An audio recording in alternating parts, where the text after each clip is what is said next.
این کم شاید دارد داشته باشه. حتی دردش از پنیسیلین کمتره خب، چون خب رقیق‌تر هم هست این مقدار دیگه.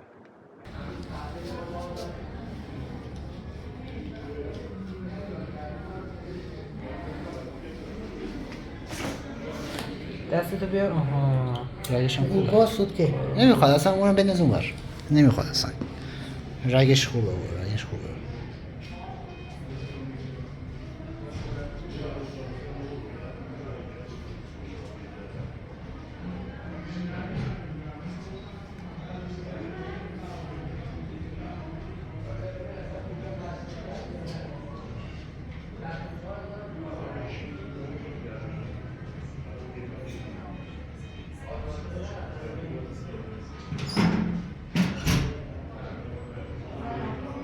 اونجا محکم فشار بده و محکم فشار بده، چسبم برات میزنیم.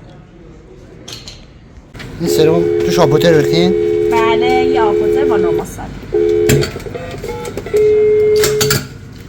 زمان من سرم زدم به ارنبون هر موقع ببریم یه مریض خارجی بهشون بدم تا باید کمپیوتر بگیری براش ببرم. آدمای توپل مپل رگ گرفتن میدار سخته. خودم دارم جایی رگ نشون با دستکش میگیری. خب تو سر مثلا نگیدی.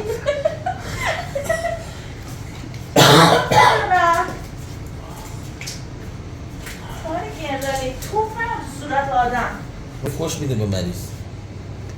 دهن تو ببر. چشم.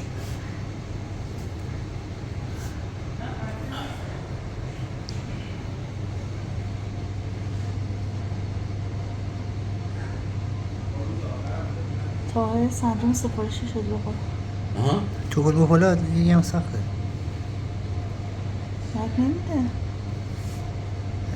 از این تایر توپل میتونی رگ بگیری. رگش خوبه آخه. کم شاید یکم عمومی باشه ها. اصلا نمیده. کجاست؟ از اول پاک کن از اول باستا. رگش اینجاست. اینجا. نه اینجا هم هست. نمیره سمش. شاید از عقب رفتی ها؟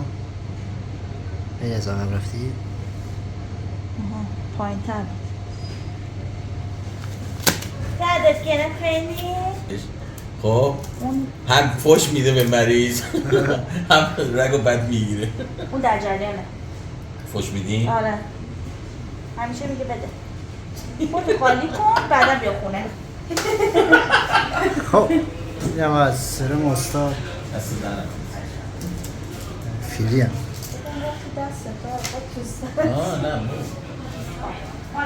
نه آجا کار نداری؟ نوکرم نداشت زیر سرم حال کن بده برنامه بگو مریض خارجی بسته یه مریض خارجی؟ آره باش چطورا کیوسین میکشم یه کتولا کیوسین بزنیم به مریض.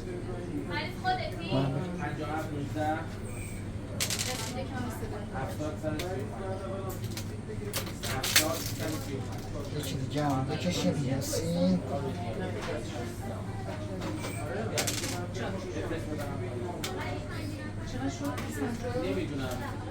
الکل بزرگ سب کن آدم نه حاله بده نمزه شروع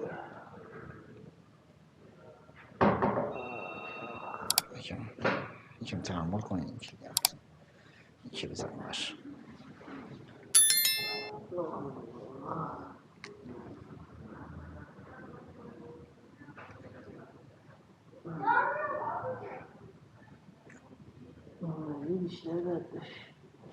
داروش فرق میکنه دیگه.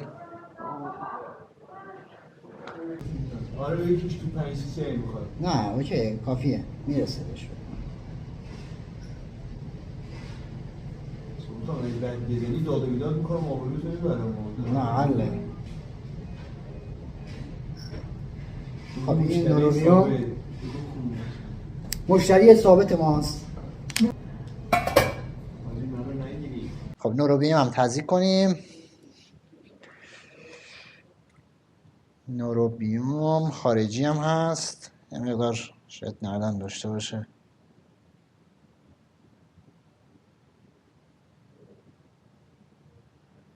این تمومه.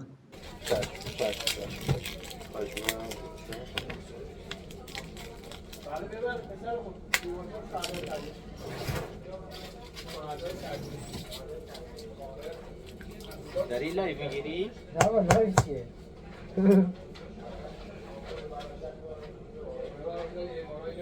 بریم یه کترولایت تزریق کنیم.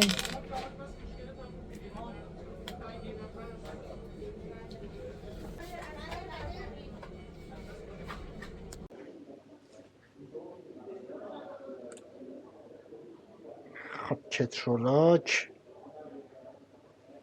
آسپیره و تزریق.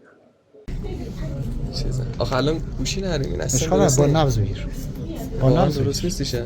نه با نبض میشه. میدونم من خودم اومدم با نبض بگیرم ولی منظور خب. اینه که نه از فشار سیستولی که فقط میگیری دیگه. آره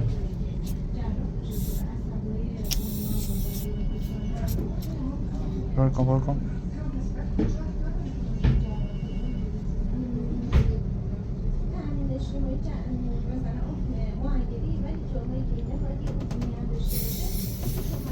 چند بود فشار؟ 14؟ نه 11 11. یه نگاه کن. آره نوکش فرق میکنه با این. بهم میگن سوالای گاواش. آره اینم که سرم شستشویی که از داروخونه ها هستش میگیری. آره بعد حالا از این بالا میتونی سوراخ کنی یا از اینجا، بله. هر کدوم که راحت میکشی به این حالت. آها. حالا مثلا 30 تا 40 تا 50 تا زیاد فرق میکنه. بعد میای اینجا این سوند سرا. خب سوند سرا این وسطی رو کار اینی که این کوچیک چی میگه کوچیکه کاری نداره. این که وسط وصل میشه به یورین بگ، این بگه اینو در میاری. خب اینو میذاری داخلش، دستت هم اینجوری میبندی که یه وقت بیرون نیاد. بعد اینو قشنگ آروم پوش میکنی داخل. الان داره زیاد میدونم خودم دارم میزنم. بعد میکشی. الان یه کلیر هیچی نداره. اگه مثلا لخته چیزی باشه رسوب باشه این تو میاد. معلومه. آره میاد. بعضی موقع میکشی چی نمیاد. اینو میبینی اینو یه ذره هول میدی به سمت داخل. آها. خب این توش بالون داره سانده در نمیاد. یه ذره هول میدی به سمت داخل بعد میکشی. اگه دیدی چی نمیاد. آره. بعد اینم که اینجوری میذاری و چند بار این کارو بکنی دیگه این چیز اوکی میشه. یعنی این یه دونه مثلا کاری کردن هم انجام. این تا صبح اگه ما چند موقع هم این کار تزریق کترولاک به صورت آیوی.